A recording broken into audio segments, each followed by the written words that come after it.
তুই যে কাজ করলি তোরে মানা করছিলাম, তুই আমার থেকে হুকুম লিখলি, তুই যে আমার সাথে কাজ করলি।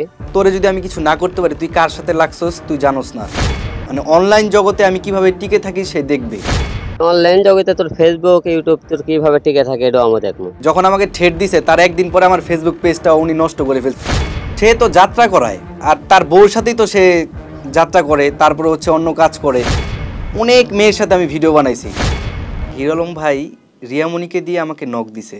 আমার ইউটিউবে ভিডিওগুলো উনি নিয়মিত দেখতো, তো উনি কাজ করবে আমার সাথে। এর জন্য রিয়ামণি আমাকে একদিন নক দিছে, বলছে কাজের ব্যাপারে কথা বলবো।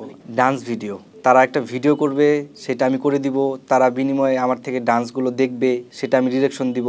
ঠিক আছে, এই ব্যাপারে আর কি। টানা সপ্তমবারের মতো বেস্ট টিস্যু পেপার ব্র্যান্ড হিসেবে স্বীকৃতি পেয়েছে বসুন্ধরা টিস্যু। তো আমি তাদের ওইখানে গেলাম, রামপুরা আপনার বেটার লাইফ হসপিটালের অপর পাশে, রামপুরা বাজারের অপর পাশে 2 তলায় তার হিরো আলমের অফিস। আমি আমার ফ্রেন্ড দুজনেই গেলাম। যাওয়ার পরে অনেক কথাবার্তা হলো। ওইখানে রিয়ামণি ছিল, আমার বন্ধু ছিল, হিরো আলম ভাই ছিল। আলোচনা হয়েছে কাজ নিয়ে, উনি আমাদের সাথে কাজ করবে, রিয়ামণি আমার সাথে ভিডিও বানাইতে পারবে, এগুলো নিয়ে। সে তো সবই অস্বীকার যায়, অস্বীকার করতেছে। আমার কাছে তো ফুটেজ আছে, আমার কাছে প্রমাণ আছে, তার সাথে যে মিটিং করছি সব আছে।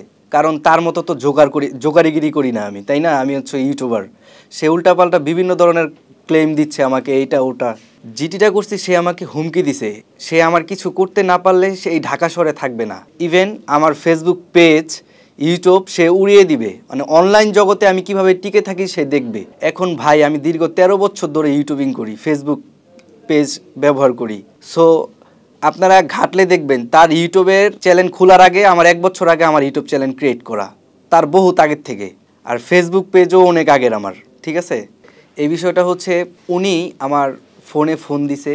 ঠিক আছে, আইফোনে আসলে অ্যাকচুয়ালি রেকর্ড নাই। উনি আমাকে বলছে তুই আমার সাথে যে মেসেজ করছে, ভয়েস করছে, এগুলো তো সব আছে, একটু পরে আমি দেখাচ্ছি। তো উনি আমাকে বলছে যে তুই খুব বিপদে পড়বি রে, তোরে যদি আমি কিছু না করতে পারি তুই কার সাথে লাগছস তুই জানোস না। ঠিক আছে, তুই কোন মিডিয়ার কাছে যাবি তোরে আমি দেখব, তুই কার কাছে যাবি, তুই কার লগে লাগছস, ঠিক আছে, এটা তুই চিন্তাও করতে পারবি না, তুই শুধু ওয়েট কর। এভাবে সে বলছে। তো তার বাবা মারা গেছে, এর জন্য আমি ওইটা নিয়ে বেশি করি নাই। মানে হিরো আলম ভাই, হ্যাঁ, যখন আমাকে ঠেট দিছে তার একদিন পরে আমার ফেসবুক পেজটা উনি নষ্ট করে ফেলছে। ম্যাক্স অফ রিয়াজ, যে ফেসবুক পেজ 9 লাখ প্লাসের ফলোয়ার ছিল, সেটা উনি নষ্ট করে সাসপেন্ড করে দিছে। জি, ইনকাম সোর্স ছিল। উনি তো আমার রুজি রোজগার সব কিছু এটার মাধ্যমে বন্ধ করে দিছে। ওই পেজ থেকে আপনার $2000, $2500, কোনো মাসে $1500, $4000 এরকম আসতো। $2000 অনেক টাকা তো। আপনি 120-22 টাকা করে হচ্ছে আপনার প্রায় বলা যায় 2 লাখ টাকা, 2 লাখ টাকা প্লাস। হ্যাঁ, তাকে আমি বলছি ভাই, ভয়েস করছি তাকে আমি, যে ভাইয়া দেখেন আপনি যে আমাকে ক্লেম দিচ্ছেন, এটা ওইটা বলতেছেন, এখানে আমার কোনো দোষ নাই, তারপরও আপনি আমাকে বলতেছেন যে আমি কেন করলাম এগুলো। এখন আপনিই তো আমাকে বলছেন যে রিয়ামণির সাথে ভিডিও বানাইতে। এখন আমি ভাই, আপনি একটু বুঝবেন, আমি একজন আর্টিস্ট, আমি একজন ডান্স কন্টেন্ট ক্রিয়েটর। আমার কাছে শুধু সে না, আমার ইউটিউব চ্যানেল ঘাইটা দেখেন, ম্যাক্স অফ ভিডিওসে ঢুকেন, অনেক মেয়ের সাথে আমি ভিডিও বানাইছি। সে তার ওয়াইফ, এটা আলাদা হিসাব, সে তো আমাকে নিজে বলছে। আর তাছাড়া সেও একজন আর্টিস্ট, সে আমার সাথে ভিডিও করছে, ভিডিও করার, সে তো যাত্রা করায় আর তার বউর সাথেই তো সে যাত্রা করে, তারপরে হচ্ছে অন্য কাজ করে। ভাই তার সম্পর্কে আমি কোনো মানে রুচিতে আমার বাঁচতেছে। ঘটনা হচ্ছে সে আমাকে এমন এমন ঠেট দিছে, যার কারণে আমি কখনো মানে এগুলো বলতে চাই নাই, কিন্তু আজকে আমার বলতে হবে। সে আমাকে ফোন দিছে, ফোন দিয়ে আমাকে বলতেছে ঠেটগুলো দিছে।